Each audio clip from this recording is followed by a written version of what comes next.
Johnny Sandhya சீரியல்ல இப்போ ஒரு அதிரடியான அட்டகாசமான எபிசோட் வந்திருக்குன்னே சொல்லலாம். விசி வந்து சுத்தமா போமாட்டேது. பார்க்கலாம் லைக் பண்ணிட்டு பார்த்தீங்கன்னா, கொஞ்சம் பேச வந்து முட்டிட்டா இருக்கும். நம்ம மாயா கிட்ட வந்து ஃபோன்ல வந்து பேசுறாங்க. "கார்த்தி, என்ன என்ன மறந்துட்டியா? டேய் நீ எதுக்குடா எனக்கெல்லாம் வந்து ஃபோன் பண்ணிட்டு இருக்க? என்னம்மா என்னை எல்லாரும் வந்து விட்டுட்டீங்க. ஆனா என்கிட்ட இருக்கிற ஆதாரத்த நீ பயந்துட்ட பார்த்தியா? இப்ப மட்டும் உன் வீட்டுக்கு வந்து ஆதாரத்த காட்டுனா எப்படி இருக்கும்?" உடனே வந்து, "டேய் டேய் அப்படியெல்லாம் பண்ணிறாதடா. நான் வந்து யார்ட்டயும் காட்டப் போறதில்ல." அப்பாடாங்கிற மாரி மாயா வந்து சொல்லிட்டு இருக்காங்க. ஆனா ரகுராம் கிட்ட மட்டும் அந்த வீடியோ ஆதாரத்த காட்டப் போறேன் அப்படின்னு சொன்னோனே, "தேவையில்லாம பிரச்சனை பண்ணாத. என்ன மாயா எப்போதும் வந்து மாஸா வந்து பேசுவ, பஞ்ச் டயலாக்லாம் பேசுவ. இப்ப என்ன அமைதியா இருக்க? நீ மட்டும் எங்க பெரியப்பாட்ட காட்டுனேன்னு வச்சுக்கயேன், அதுக்கப்புறம் எங்க வீட்ல பிரச்சனை வரதான் செய்யும். நான் இல்லன்னு சொல்லல. ஆனா உனக்கப்புறம் என்னென்ன ஆகும்னு தெரியுமா?" அப்படின்னு சொல்லி கேட்குறாங்க. "சிவராமன் உன்ன சும்மா விடுவாரா?" அப்படின்னு சொல்லி கேட்டோனே வந்து, "ஏய் எனக்கு தேவை நீங்க எல்லாம் நிம்மதியா இருக்கக்கூடாது. உங்க சந்தோஷத்த எல்லாத்தையும் நான் கெடுக்கணும். நான் தாலி கட்ட வேண்டிய இடத்துல வந்து நீ கதிர வச்சு கேம் விளாண்டல்ல. அதனால நான் இப்போ உங்க எல்லாருக்கும் வந்து சர்ப்ரைஸ் பண்ண போறேன்." அப்படின்னு சொல்லி அந்த இடத்துல வந்து சொல்லிட்டு இருக்காங்க. இத பார்த்தோனே வந்து பேரதிர்ச்சியா நிக்கிறாங்க மாயா. பேசி பார்க்குறாங்க. திடீர்னு வந்து ஃபோன் பண்ணி கட் பண்ணிட்டு அப்படியே வந்து வந்துடுறாங்க. கார்த்தி வந்து தனாவ பார்க்கலான்னு சொல்லிட்டு அந்த வீட்டுக்கு வந்து வராங்க. இப்போ உள்ள போறோம். வீடியோ ஆதாரத்த வந்து ரகுராம் கிட்ட காட்டப் போறோம்ன்னு சொல்லிட்டு அப்படியே உள்ள வராங்க. இது எதுவுமே வந்து கனவு இல்ல. அப்படியே கார்த்தி மாட்டுக்கு வந்து உள்ள வந்தோனே வந்து கடுப்பாயிட்டாங்க பத்மா. "என்னடா? எதுக்குடா என் வீட்டுக்கு வந்த? உன்னால தான்டா மணிக்கு இது மாரிலாம் பிரச்சனை வந்துச்சுன்னு" சொல்லி பத்மா வந்து அவங்கள அடிச்சு அப்படியே சட்டையெல்லாம் பிடிச்சு மாஸ் பண்றாங்க. வேற லெவல்ல இருந்துச்சுன்னே சொல்லலாம் அந்த சீன்லாம். "ஏய்! மரியாதையா சொல்றேன். இந்த வீட்ட விட்டு போங்க." அப்படின்னு சொல்லி அந்த இடத்துல பத்மா, பார்வதி எல்லாரும் வந்து சொல்லிட்டு இருக்காங்க. ஒரு பக்கம் சீனு வந்து கடுப்பாயிட்டாங்க. "அம்மா இவன என்கிட்ட விடும்மா.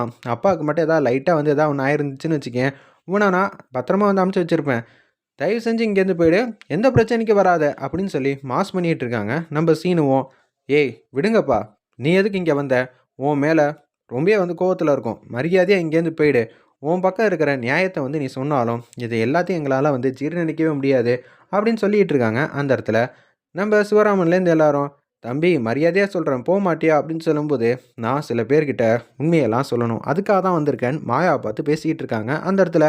இத பார்த்தோன்னே மாயாவுக்கு ஒண்ணுமே புரியல. அவங்க அப்படியே வந்து யோசிச்சிட்டே இருக்காங்க. ஜானகி வந்து கேட்குறாங்க, "என்னம்மா அவன் உன்ன பார்த்து பேசுறான். நீ பாட்டமா இருக்க. அந்த வீடியோ ஆதாரத்த வந்து காட்டுறேன் காட்டுறேன்னு சொல்லி தான் இங்க வந்திருக்கான். எனக்கு என்ன சொல்றதுன்னு தெரியலங்கிற" மாரி பேசும்போது, "நம்ம 2 பேரும் என்ன சொன்னாலும் இந்த வீட்ல இருக்கிற யாரும் கேட்க மாட்டாங்க. எனக்கும் புரியலம்மா." அப்படின்னு சொல்லி ஜானகி வந்து யோசிச்சுட்டு இருக்காங்க. வரக்கூடிய பிரச்சனைய வந்து சமாளிச்சுக்க வேண்டியதான் அப்படின்னு தான் ஜானகி வந்து யோசிச்சுட்டு இருக்காங்க. அப்பன்னு பார்த்து, "நான் ஏகப்பட்ட தப்பெல்லாம் பண்ணியிருக்கேன். அது சந்தர்ப்பம், சூழ்நிலை தான்." அப்படின்னு சொன்னோனே, "டேய் அதெல்லாம் எங்களுக்கே தெரியும்ல. மரியாதையா வீட்ட விட்டு போடா." அப்படின்னு சொல்லி சிவராமன் வந்து பேசுறாங்க. அந்த இடத்துல அப்பன்னு பார்த்து, "டேய் அவன் தான் பேசுறான்ல, கேட்போம்ன்னு" சொல்லி ரகுராம் கிட்ட வந்து கேட்குறாங்க. "நம்ப கார்த்தி, நீங்க தான் வந்து பெரிய மனுஷன் இந்த வீட்லயே. நீங்க எவ்வளோ பெரிய கோவம் உங்களுக்கு இருந்தாலும், ஆப்போசிட்ல சொல்றவங்களுக்கெல்லாம் என்ன ஏதுன்னு மதிப்பு குடுத்து கேட்பீங்க." "ஆமா, அப்படியே கேட்டுட்டா வேற வேல பார்ப்பாரு." அப்படின்னு சொல்லி நம்ம கதிர் வந்து யோசிச்சுட்டு இருக்காங்க. கதிரும் வந்துடுறாங்க அந்த இடத்துல. அப்பன்னு பார்த்து, "என்னம்மாயா இவன் பிரச்சனை பண்றானா?" "ஆமான்டா, இவன் அந்த வீடியோவ காட்டப் போறேன் பெரியப்பாட்டன்னு சொல்லி பிரச்சனை பண்ணிட்டு இருக்கான். நான் உள்ள புகுந்து அவன அடிச்சு வீட்ட விட்டு பத்திரமா வந்து வெளிய தொரத்தி விட்டுறட்டா?" அப்படின்னு சொல்லி கதிர் வந்து கேட்குறாங்க. "அமைதியா இரு. ஏற்கனவே வந்து உன்ன இந்த வீட்ல இருக்கிற யாருக்கும் பிடிக்காது. இத வேற செஞ்சேன்னு வச்சுக்கயேன், அப்புறம் தனா இன்னமும் கோவமா இருப்பா." அப்படின்னு சொல்லி தான் யோசிச்சுட்டு இருக்காங்க. கார்த்திய பார்த்தோன்னே ஃபீல் பண்ணி அழுவுறாங்க நம்ம தனா. "நான் வீடியோ உங்கள்ட்ட வந்து காட்டணும். தனியா வாங்க." அப்படின்னு சொன்னோனே வந்து, அவன் தான் ஏதோ ஒண்ணு காட்டணும்னு சொல்றான்ல அப்படின்னு சொல்லும்போது வீடியோ ஆதாரத்த பார்த்துடுறாங்க. என்ன சொல்றதுன்னே தெரியல. நம்ம ரகுராமுக்கு ஃபோன அப்படியே வந்து குடுத்துடுறாங்க. கார்த்தி மாட்டுக்கும் அப்படியே வந்து வெளியில வந்து போறாங்க. கதிருக்கு செம கோவம் வருது. அவன் தான் வீட்ட விட்டு வெளிய போயிட்டான்ல. அவன் அடி வாங்கினதெல்லாம் என்ன வீட்ல இருக்கிறவங்களுக்கெல்லாம் தெரியவா போது. நிச்சயம் அவன் வேற ஏதோ தான் பிரச்சனை பண்ணிட்டு போயிருக்கான்னு கதிர் வந்து புரிஞ்சுக்கிறாங்க அந்த இடத்துல. மாயா நிச்சயம் வந்து அவன் சொன்ன வீடியோ வந்து இதெல்லாம் காட்டியிருக்கவே மாட்டான். ஏன்னா, அத வச்சு தான் அவன் விளையாண்டு பார்க்கணும்னு நெனைப்பான். இந்த விஷயத்த வந்து வெளியில கொண்டு வரக்கூடாதுன்னு தான் அவன் யோசிச்சுட்டு அப்பப்போ வந்து நமக்கு ஃபோன் அடிச்சு பேசிட்டு இருப்பான் நக்கலா அப்படின்னு சொல்லிட்டு இருக்காங்க அந்த இடத்துல நம்ம கதிரு. ஒரு பக்கம் மாயாவுக்கு வந்து திருப்பியும் ஃபோன் பண்றாங்க. கார்த்தி ஃபோன் பண்ணோன்னே வந்து பேசுறாங்க. "என்ன மாயா ரொம்பவே சந்தோஷமா இருக்க போல இருக்கே! உன் வீட்டோட நிம்மதியெல்லாம் போச்சு பார்த்தியா?" அப்படின்னு சொன்னோனே, "டேய் நீ எல்லாம் எப்புட்றா இருக்க? உனக்கெல்லாம் கொஞ்சமாவது அறிவு இருக்கா இல்லையா? இப்படி பண்ணி வச்சுட்டியே! திட்டாத மாயா! அதுக்குள்ள என்னோட முக்கியமான ஆதாரத்த அப்படியே வந்து குடுத்துருவேனா என்ன?" அப்படின்னு சொல்லி நக்கலா வந்து பேசுறாங்க. "நான் என்ன தெரியுமா காட்டுனேன்?" அப்படின்னு சொல்லி ஃப்ளாஷ்பேக் சீன்ல வந்து காட்டுறப்ப, தனா வந்து ரொம்பவே வந்து விளையாட்டுல ஆர்வம் உள்ளவ. நான் அவள வந்து கல்யாணம் பண்ணிட்டு, அவளோட திறமைய வந்து எல்லா பக்கமும் வந்து கூட்டிட்டு போயிட்டு, அவள ஜெயிக்க வைக்கணும்னு ஆசைப்பட்டேன். தனாக்கு நடந்தத நம்பளால மாத்த முடியாது. அது உங்களுக்கும் தெரியும், எனக்கும் தெரியும். ஆனால் தனாவோட ஆசையை வந்து கொஞ்சமாவது வந்து விளையாட்டு போக்கில் வந்து அப்படியே சரி செஞ்சால் தான் உண்டு. பார்த்துக்கங்க, அவங்க 2 பேரும் சேர்ந்து வாழணும்ல. நிச்சயம் வந்து தனா வந்து கதிரை ஏற்றுக்க மாட்டா. என்னால் புரிஞ்சுக்க முடியுது. அவளை விளையாட வச்சு ஜெயிச்சு அழகு பாருங்க. கொஞ்சம் கொஞ்சமாக வந்து மனசு மாற வாய்ப்பு இருக்குது. ஏதோ எனக்கு தெரிஞ்சதை சொன்னேன். இன்னொன்று, நான் செஞ்சதெல்லாம் தப்பு தான், என்னை மன்னிச்சிருங்கன்னு சொல்லிட்டு நல்லவன் மாதிரி வந்து பர்ஃபார்ம் பண்ணிட்டு அப்படியே போகிறாங்க. இப்படிப்பட்ட தங்கமான மாப்பிள்ளையை வந்து விட்டுட்டோமேன்னு தான் யோசிக்கிறாங்க அந்த இடத்துல நம்ம ரகுராம்.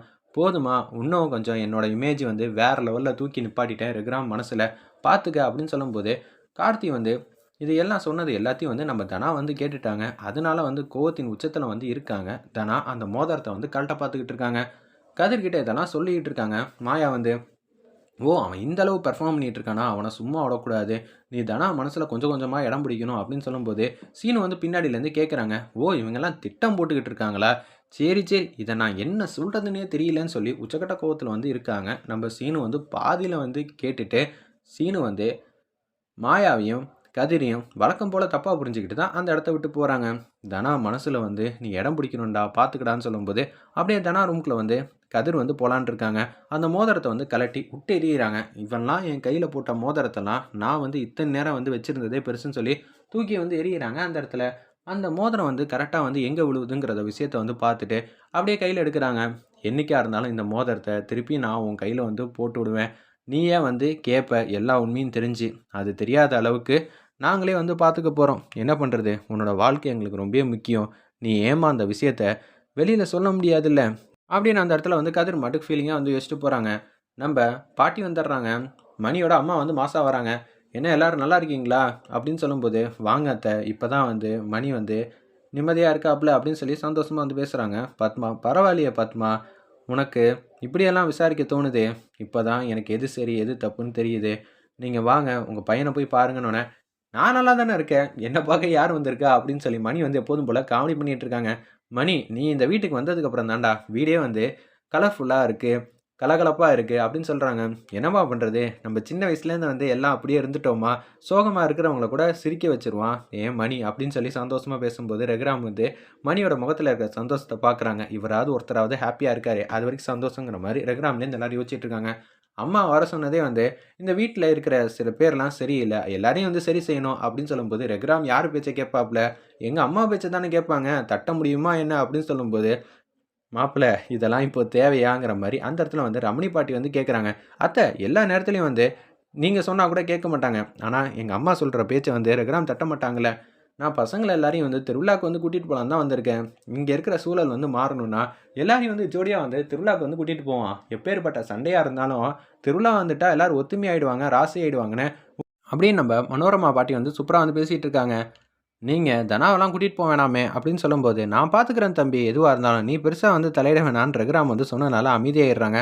தனா வரியா என்ன அப்படின்னு சொல்லி கேட்டோன்னு வந்து, நான் வரல.